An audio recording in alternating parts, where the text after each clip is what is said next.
And that's why we've got to be very mindful of that, and also customers would spot it immediately. To be honest, you can't cut corners. I mean, fortunately, in the UK, we have one of the most highly regulated food markets in the world, so quality standards are good already. We can't compromise on value, which is an equation of cheapness, but also quality. And we want to make sure that our customers don't have to compromise either. I mean, interestingly, we are seeing a big switch to frozen food. That trend, that's just not just us. That's a trend that's been happening for the last couple of years because people are getting more mindful of things like food waste. So when you buy frozen, you eliminate your food waste because you just refreeze and use what you need through the week. But also you can budget more throughout the week as well. So people are starting to switch to frozen, and that doesn't necessarily mean bad quality. In fact, sometimes it means better quality. If you want fresh fish, buy it frozen because it's frozen at sea and everything's locked in. Same with some fruits that we sell frozen, some vegetables as well, double grade APs, they're frozen within 20 minutes of being harvested. So it's not necessarily, always the case in terms of quality. Well, look, listen, but what we want to do now, Richard, is bring in William Pickup. William is in Glossop in Derbyshire. He's a GB News viewer and listener, and he's a former civil servant. Good morning. Very, very good to see you, William.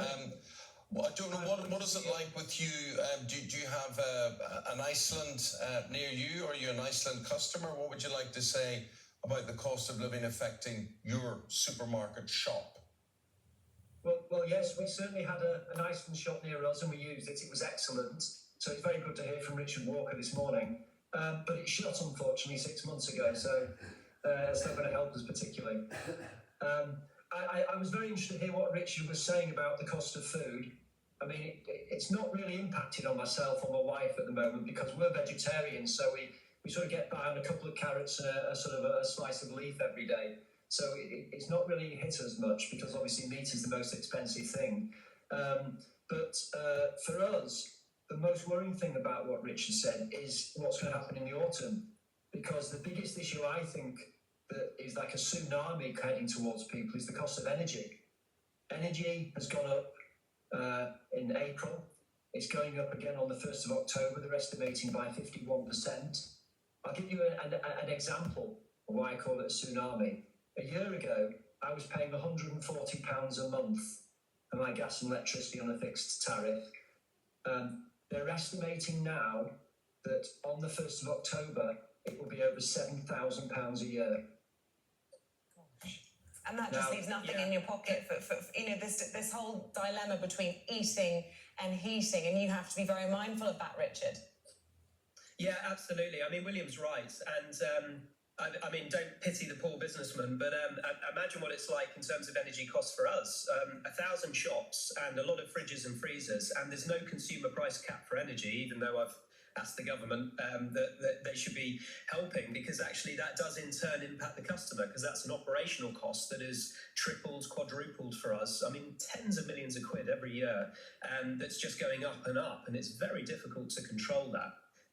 Interesting about the store closure, I know the store you're talking about as well. We are actually one of the few chains that's opening shops. We're opening 30 a year at the moment, but I'm sorry that we've closed that, and actually that is representative of another challenge that we face. We don't close many stores a year, but actually business rates are another cost headwind that as a bricks and mortar retailer we have to face, and it's an unfair taxation on traditional high street retailers. And that's really important because it can affect stores, store closures, it can affect jobs. I think it's really important that we have a rebalancing of the tax system so that we have more online taxation, less bricks and mortar taxation, so that the likes of Amazon pay their fair share. And I say that as one of the biggest online retailers in the UK. We do more home deliveries a week than Ocado, but I do think it needs to be reweighted.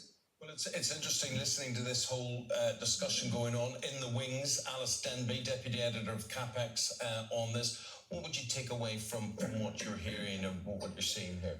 I think for me, the biggest thing was what Richard said, that the headline figure of 10% inflation really masks what people are actually feeling in their pockets. People have seen the cost of their food and their energy bills go way beyond 10%.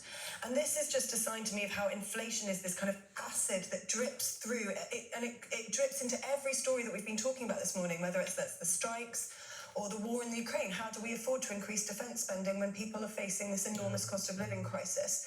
So this is a real poison in our politics at the moment, and the government needs to get a handle on it. And I differ from Richard in saying that I don't think more taxes, like an online tax, is the answer, because ultimately that will hit consumers. But he does make an interesting point about landlords and business rates. And, if I go into another high street and you go to an optician or you go to, a small boutique or whatever, barbers, whatever, they all say the same thing. I mean, landlords seem to do very, very well at times when people are not doing well. Yeah, business rates is definitely something that the government should be looking at. But I would say that an online tax isn't necessarily the way to rebalance, because many of these small businesses will have to be pivoting to online as well as having that high street space. Yes, it's so complicated. I just want to get a word finally from you, William. You're obviously talking about this huge uptick in your bill from the autumn. The government has announced a crisis package, especially for those on the lowest incomes. I think it's something like £650 in a one-off payment for 8 million people on welfare support, so very much targeted towards those. I mean, do you think the government's doing enough on this? I think it's made a very good start. But my advice is do not rely on the government and do not rely on politicians. Listen to people like Richard, who can give you great advice on how to reduce your food bills by using frozen food. We started reducing our electricity bill and gas bill last October. We were testing out what the best systems would be because we knew what was coming. So, for example, we decamped into our conservatory really early. We didn't put our gas central heating on until November. There's things like that you can do. The thing is with this, the rise in the cost of energy is so high that doing small stuff on your heating and energy bills isn't going to work.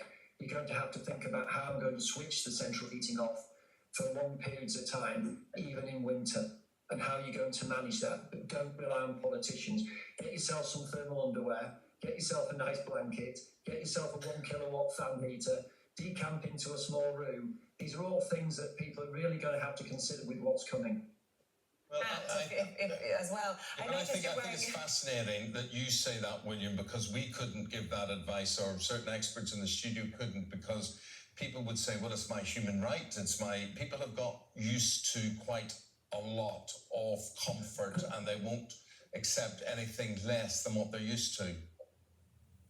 Yes, I think it's exactly right that we're left with no choice. We have to look after ourselves and our family.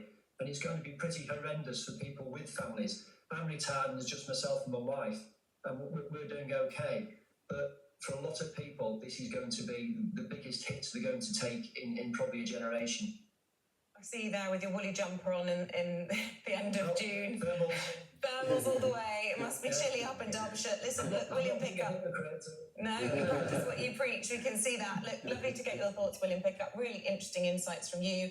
And Richard Walker, thank you for being so frank with us, and really interesting to get an insight into Iceland as well, Managing Director of Iceland there. Thank you both. And to you, Alice. Yeah, very, very interesting. Thank you very much, Alice, as well. Listen, Iceland, they've had their say. Richard Walker put his case, I thought, very, very well, just explaining to you the situation. So let's hear from Asda and Tesco now, and Sainsbury and